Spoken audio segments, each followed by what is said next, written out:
Samuel came to the king with the commandment from the Lord. Go out and destroy the Amalekites who had waylaid and murdered the defenseless Israelite stragglers who had come out of Egypt. Here is our chance for glory, Saul slapped Jonathan on the back. God will surely bless us. And they did have victory. But Jonathan worried, warning his father not to delay in obeying every instruction Samuel had given him. He said to destroy everything. King Agag is your father's trophy. Abner raised his goblet to King Saul. He is of more use to us alive than dead. When all Israel sees him humbled, they will know the only man they need fear is King Saul. Jonathan looked between them. Kill every Amalekite, Samuel said, and the animals as well. His father clapped him on the shoulder. Celebrate, Jonathan. Stop worrying so much. The law says to love the Lord your God with all your heart, mind, soul, and strength. Saul waved his hand. Yes, yes, I know the law too. Did he? He had never written the law in his own hand, nor listened for long when Jonathan read it to him. You have not completed enough. Saul slammed his goblet down. Ben looked their way. Saul waved magnanimously. Eat, drink, be merry. He leaned toward Jonathan and spoke in a hoarse whisper. Take your gloom elsewhere. When Jonathan started to rise, Saul grabbed his arm. Look around you, Jonathan. Wine splashed from his goblet as he swept his arm wide. See how happy the men are? We must keep them happy. Jonathan saw the fear in his father's eyes, but knew it was misplaced. It is the Lord we must please, Father, the Lord. Saul released him and waved him away. Jonathan went outside and sat staring out over the hills. What would Samuel say when he came? He covered his head, ashamed. King Saul led the army to Carmel, taking with him the best of the Amalekites' sheep and goats, cattle, fat calves, and lambs. He ordered a monument erected to his own honor. Continuing the celebrations, he displayed the captive King Agag for all to see as he led the army back to Gilgal. Samuel came to meet him there. May the Lord bless you, Saul opened his arms wide. I have carried out the Lord's command. Then what is all this bleating of sheep and goats and the lowing of cattle I hear? Jonathan cringed at the fierce anger in Samuel's voice. His father glanced at the officers and leaders. Come, you need refreshment. Saul led the way to the tent, leaving the others behind. Samuel entered the king's tent. Saul poured wine, but Samuel would not take it. Flustered, Saul explained, It's true, the army spared the best of the sheep, goats, and cattle. He looked at Jonathan, eyes flickering. He turned back to Samuel and added quickly, But they are going to sacrifice them to the Lord your God. We've destroyed everything else. Stop, Samuel cried out. He bowed his head and raised his hands to cover his ears. King Saul took a step back, his face ashen. Leave us. Jonathan went willingly, fear knotting his stomach. He kept watch at the entrance of the king's quarters. He could hear every word. Samuel spoke. Listen to what the Lord told me last night. What did he tell you? Although you may think little of yourself, you are not the leader of the tribes. Are you not the leader of the tribes of Israel? The Lord has anointed you king of Israel, and the Lord sent you on a mission and told you, go and completely destroy the sinners, the Amalekites, until they are all dead. Why haven't you obeyed the Lord? Why did you rush for plunder and do what was evil in the Lord's sight? Jonathan's heart pounded faster with each word the prophet spoke. But I did obey the Lord. Don't argue, Father, confess. I carried out the mission he gave me. Father, don't lie. I brought back King Agag, but I destroyed everyone else. Then my troops brought in the best of the sheep, goats, cattle, and plunder to sacrifice to the Lord your God in Gilgal. The heat of shame filled Jonathan's face as he listened to his father's lies and excuses. Samuel raised his voice. What is more pleasing to the Lord, your burnt offerings and sacrifices, or your obedience to his voice? Listen, obedience is better than sacrifice, and submission better than the offering of the fat of rams. Rebellion is as sinful as witchcraft, and stubbornness is as bad as worshiping idols. So because you have rejected the command of the Lord, he has rejected you as king. Saul cried out in fear. All right, I admit it. Yes, I've sinned. I've disobeyed your instructions and the Lord's command, for I was afraid of the people and did what they demanded. But now please forgive my sin and come back with me so that I may worship the Lord. Jonathan held his head and paced, cold sweat beading. It wasn't God his father feared, but men. Lord, have mercy. Lord, have mercy. I will not go back with you.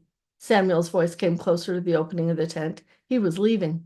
Since you have rejected the Lord's command, he has rejected you as king of Israel.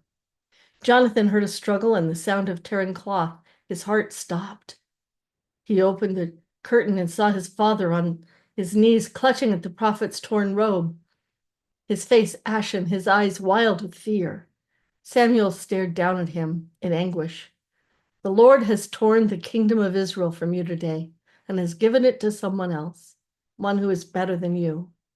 Samuel raised his head and closed his eyes, and he, who is the glory of Israel, will not lie, nor will he change his mind, for he is not a man that he should change his mind. I know I've sinned, Saul moaned, but please, at least honor me before the elders of my people and before Israel by coming back with me, so that I may worship the Lord your God. Heart sinking, Jonathan took his hand from the curtain. His father was more afraid of the men who waited outside than he was of the Lord God, who held a man's life in the palm of his mighty hand. Samuel came outside with Saul. If anyone noticed his torn robe, no one spoke of it. Saul pretended everything was all right. He talked, smiled, his gaze moving from one leader to another. Jonathan's body was taut. He waited. God does not change his mind. Bring King Agag to me, Samuel said. Everyone looked at Saul. Go, the king said. Do as he says. A few moments later, Jonathan saw the Amalekite king walking in front of the guards, head high. Clearly, he thought all the bitterness of death was behind him and he was safe in Saul's care. He gave a nod to Saul and then lifted his head and looked at Samuel. Was he waiting for an introduction? Samuel drew the sword from King Saul's scabbard. As your sword has killed the sons of many mothers, now your mother will be childless. He raised the sword high and brought it down before the Amalekite could move. Agag's lifeless body crumpled to the ground, his skull cleaved open. Everyone talked at once. Saul grabbed his sword, jerked it free. He shouted for his officers to dismiss their divisions. They could go home. The Amalekites were no longer a threat. He called Abner. We're going home to Gilboa. Jonathan followed after Samuel. They walked together in silence for a long while, and then Samuel stopped and looked at him. The Lord is grieved that he made Saul king over Israel. He stood silent and erect. Jonathan felt the rejection as acutely as though he were responsible for all of his father's sins. His shoulders heaved. Tears streamed down his cheeks. Samuel stepped forward and grasped Jonathan's arm. The Lord is your salvation. Blessed be the name of the Lord. So be it, Jonathan choked out the words. Samuel's hold loosened. I'm going home to Ramah. He walked away, bent in sorrow. Though he didn't know it then, it was the last time Jonathan would ever see his beloved mentor. Jonathan saw his father change after that day. In the first of his strange bouts of rage, Saul held his head and ranted, I will not listen, I will not. Grabbing a goblet, he threw it against the wall. Why should I listen to you? He overturned a table. Men watched from doorways, ducking back when the king turned in their direction. Jonathan kept watch outside his father's chamber, sent them away. He didn't want anyone to see the king like this. The whole of Israel would be in confusion and easy prey to enemies if word spread that Saul was mad. He says he'll end my dynasty? Saul's eyes blazed wildly. He ripped his tunic, mumbling. Sweat dripped, saliva bubbled. Why should I listen to you when you hate me? He tore the turban from his head. Get away from me. Leave me alone. He swung around. Abner. Abner grabbed Jonathan's arm, his eyes wide with fear. We must do something for your father, or all will be lost. I don't know what to do.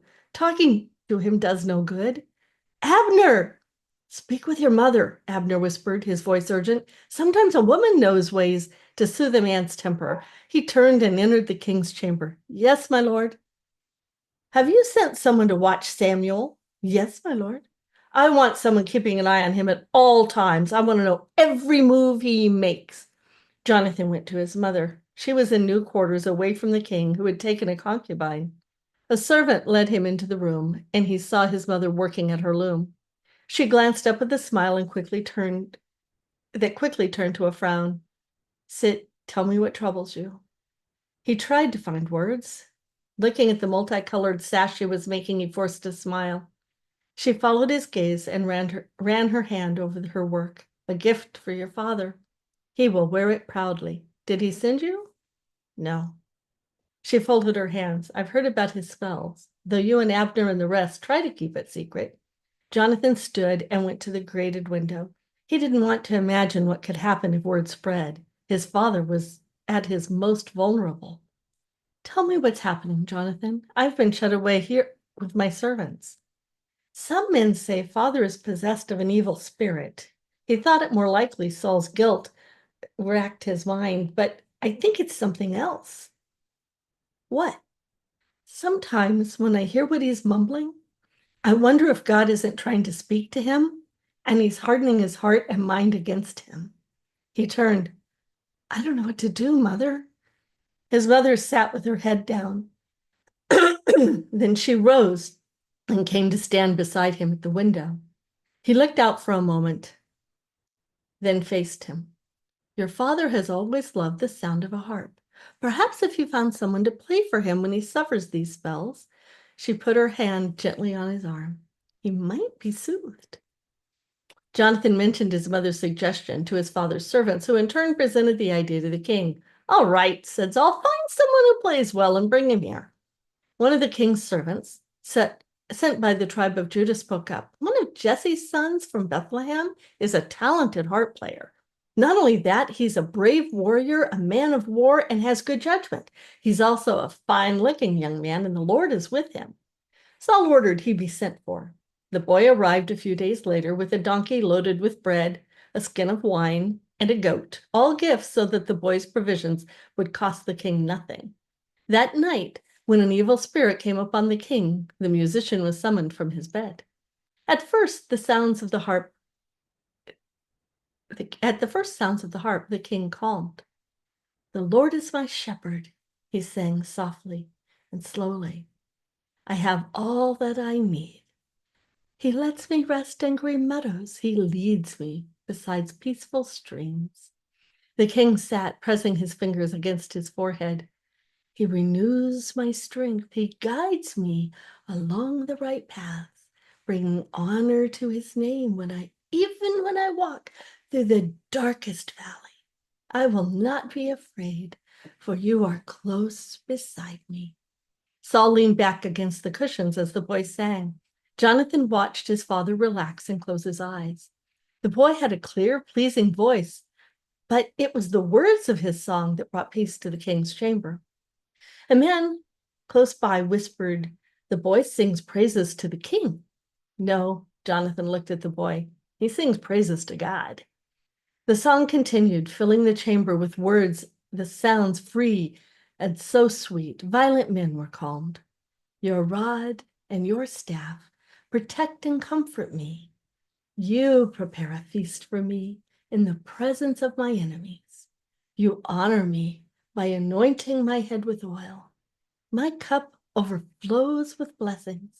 Surely your goodness and unfailing love will pursue me all the days of my life, and I will live in the house of the Lord forever.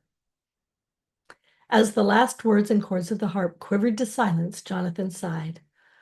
Oh, to have such confidence in God. He longed to feel at peace with the Lord. His soul yearned for such a relationship. Sing another, Saul waved his hand. The boy plucked at his harp. The heavens proclaim the glory of God, he sang. The skies display his craftsmanship. Day after day they continue to speak. Night after night they make him known. Look, someone whispered, the king sleeps. Jonathan had not seen his father this relaxed in weeks. His own muscles loosened. Everyone in the chamber seemed soothed. When the boy finished his song, the king roused slightly. Sing another, Abner told the boy. The boy sang of the law this time. The law is perfect. The Lord is trustworthy. The law is right and true. The law carries fearful warning and great reward. Follow it and live. Listen, Father, drink it in as you sleep. May the words of my mouth and the meditation of my heart be pleasing to you, O Lord, my rock and my redeemer. The boy bowed his head, plucked the last few chords, and then sat in silence. Lord, here is one who shares my thoughts. Saul awakened slowly. I am pleased with the boy. Send word to his father that I want him to stay here in my service. He can be one of my armor bearers. Yes, my lord, I will see to it immediately. The king went to his bedchamber. Jonathan called to the Judean servant who was leading the boy outside. Give the boy quarters inside the palace so that he may be quickly summoned should the king need him. The servant bowed. And give him finer garments. He serves the king now, not a flock of sheep. The Philistines gathered forces at Salcah in the territory of Judah and made a camp in Ephes Damian. And once more King Saul and Jonathan went to war. Battle lines were drawn, the Philistines on one hill and the Israelites on the other, with the valley of Elah between them. Where once Israel had fought boldly and routed the Philistines, they now were rooted in fear. Twice a day, once in the morning and later in the afternoon, the Philistine king sent forth his champion Goliath, a warrior who was over 9 feet tall. The man was a giant who wore a bronze helmet and a coat of mail and bronze leg armor. What sort of man could wear over 100 pounds of protective gear and still move that easily? Jonathan's shield bearer was not much smaller and led the way as Goliath strode confidently into the center of the valley. Day after day, Saul and Jonathan and all the rest quaked at the sight of him. They listened and trembled at the sound of the giant's deep voice booming across the valley in defiance. Israel's courage waned before the Philistines' arrogance. The enemy lined up on the far hill, facing them and delighted in their humiliation. Why are you all coming out to fight? Goliath roared. I'm the Philistine champion, but you're only servants of Saul. Choose one man who will come down here and fight me. If he kills me, then we will be your slaves. The Philistine troops hooted and laughed. Goliath banged his shield with a sword. But if I kill him, you will be our slaves. The Philistines raised their swords and spears and roared their approval. Where is your champion? They chanted. Send out your champion. Saul retreated to his tent. How long must I bear this? He moaned, covering his ears. Who will fight for me? Jonathan is our champion. One of the advisors looked at him. Jonathan went cold at the thought of facing Goliath. He couldn't go out against that giant. The man was half again his size. No, Saul turned. I won't have my son slaughtered before my eyes. Abner stepped forward. Offer a reward to any man who will go forth as our champion. Saul scowled. What reward would entice a man to certain death? His officers all spoke at once. Great wealth, give him one of your daughters for marriage, exempt his family from taxes. All of these would be his if he could silence that monster. If, Saul wiped the sweat from his face, there's not a man in our kingdom who can stand against Goliath of Gath. Not to mention the others. What others? Saul's eyes darted from man to man. Saph, for one, Abner looked grim. And others spoke, and Goliath has a brother equally mighty. There are at least 4 warriors who are said to be descended from Gath. Even if we found a man who could kill the Philistine champion, my lord, can their king be trusted to submit? Never. He will send another and another. Now you tell me. Saul sank into despair. Weeks passed, and each morning the armies again went out into battle position, facing one another across the valley. And each day the Israelites shouted their war cry. And each day Goliath came out mocking Israel and their God. I defy the armies of Israel today. Send a man who will fight me. No one went out to answer his challenge. Jonathan wondered how much more the men could bear before they began to desert, going back into hiding out in caves and cisterns. Lord, help us. Send us a champion who can wipe the sweat of fear from our brows. God, do not desert us now. What's going on down there? Abner growled as a disturbance broke out a short distance away. Just some men arguing. Jonathan grew angry. The Philistines will enjoy that. See to those men. The last thing they needed was their own men fighting among themselves. Let them focus their anger upon the enemy and not their own brothers. A messenger ran to the ranking officer. A few minutes later, an officer came with his hand on the boy's shoulder. This boy is making trouble. He wants to speak with the king. You're the harpist, Jonathan frowned. What's he doing here? Yes, my lord. Come with me. Saul turned, agitated, as they entered his tent. Jonathan lifted his hand from the boy's shoulder. Released, the boy stepped forward boldly. My father, Jesse, sent me with provisions for my older brothers, Elab, Adinabab, and Shema, came to fight for the king. Leave the provisions and go home, Saul waved him away. This is no place for you. Don't worry about this Philistine. The boy took another step forward. I'll go fight him. The military advisor stared. You, one of them laughed. The foolishness of youth. The Philistine is almost twice your size. Jonathan saw something in the shepherd boy's eyes that gave him hope. Let him speak. The men fell silent. Perhaps they remembered that Jonathan had not been much older than this boy when he climbed that cliff to Michmash, and God used him to rout the entire Philistine army. The boy looked at Jonathan, eyes glowing with recognition and respect. Saul looked the boy over. You think you can become Israel's champion? He shook his head. Don't be ridiculous. There's no way you can fight this Philistine and possibly win. You're only a boy, and he's been a man of war since his youth. Flushed with anger, the boy would not be turned away. I have been taking care of my father's sheep and goats. When a lion or a bear comes to steal a lamb from the flock, I go after it with a club and rescue that lamb from its mouth. He reached out as though demonstrating. If the animal turns on me, I catch it by the jaw and club it to death. He hit his fist against the palm of his hand. The advisor snickered. Jonathan silenced them with a look. I have done this to both lions and bears, and I'll do it to this pagan Philistine too, for he has defied the armies of the living God. The boy understood what the king and advisors didn't.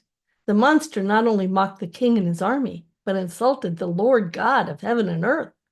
The Lord who rescued me from the claws of the lion and the bear will rescue me from this Philistine. Saul looked at Jonathan. Jonathan nodded. Surely the Lord himself was with the boy, as the Lord had been with his father at Jabesh Gilead and with him when he climbed the cliffs of Michmash. How else could the boy be filled with such fire and confidence?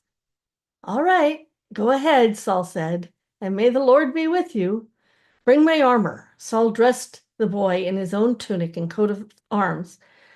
He put a bronze helmet on his head. The boy sank lower with each piece added. Finally, Saul handed over his sword. Go, he said, and the Lord be with you. Jonathan frowned. The boy could hardly walk in the king's armor. The sword bumped clumsily against his thighs. When he tried to draw it from the scabbard, he almost dropped it. Abner stared appalled. Will we send a child to do a man's work? Jonathan glared. Would you have the king go? I am too much of a coward. How about you, Abner? Are you willing to go? He looked around at the others. Is any one of us courageous enough to stand and fight Goliath? The boy handed the sword back to King Saul. I can't go in these. He removed the helmet and armor and fine tunic. I'm not used to them. He pulled a sling from his belt and went outside. All of the men talked at once. Jonathan went out and saw the boy heading for the dry creek bed. He stopped and weighed stones in his hand. He decided on a round, smooth stone and placed it in the pouch of his shepherd's bag. What's your name? The boy straightened and bowed his head with respect to Jonathan. David, my lord prince, son of Jesse of Bethlehem. You do know Goliath has a brother, does he? David selected another stone. There's said to be 3 other giants of Gath among the Philistine ranks. David picked up 3 more stones, adding them to his shepherd's bag. Is there anything else I need to know? Jonathan felt an assurance he hadn't felt since Michmash. God is with you. David bowed low and then walked toward the valley floor. Jonathan ran back up the hill to stand with his father and watch. Saul stood, shoulders slumped, dejected. I've sent that boy out there to die. Let's watch and see what the Lord will do. The Hebrew warriors moved to stand in battle array, murmuring as David walked down into the valley with nothing but a sling, a pouch of 5 smooth stones, and his shepherd's staff. A commotion started in the line as David's relatives saw him striding down the hill. What's he doing? Get out of there! The officers ordered silence. Jonathan looked down into the valley again. He prayed fervently. God, be with him as you were with me at Michmash. Let all Israel see what the Lord can do. Goliath and his armor-bearer advanced, shouting in disgust. Am I a dog that you come at me with a stick? May Dagon curse you. The Philistine spat curses by all of the gods of Philistia on the boy and all of Israel, while the Philistine warriors laughed and banged their shields. Jonathan clenched his hand. Come over here, boy, Goliath sneered. I'll give your flesh to the birds and wild animals. We come to this, Abner groaned. Jonathan waited and watched, praying as David stood straight and faced their enemy, his youthful voice carrying, You come to me with sword, spear, and javelin, but I come to you in the name of the Lord of heaven's armies, the God of the armies of Israel, whom you have defied. Goliath roared with laughter, the Philistine warriors joining him. David walked forward. Today, the Lord will conquer you, and I will kill you and cut off your head. And then I will give the dead bodies to your men, to these birds and wild animals, and the whole world will know that there is a God in Israel. David put a stone in his sling and ran toward Goliath. Jonathan stepped forward. Could he hear the whir of the shepherd's sling, or was that his own pulse that hummed in his ears? His heart pounding with every step, David took the boy's arm, shot out, and the sling dropped in his hand. Goliath staggered back, a stone embedded in his forehead, blood gushing down his face. He spread his feet, trying to keep his balance, then he toppled like a tree. Both armies stood in stunned silence. Goliath's armor-bearer fled from David, who raised Goliath's sword and with a shout brought it down. Grabbing Goliath's severed head by the hair, the shepherd boy held it up for all to see. For the Lord! Exultant, Jonathan drew his sword and held it high, answering, For the Lord and Israel! Fear vanquished, King Saul and Jonathan led the charge, and once more the mighty Philistines fled in terror before the army of the Lord.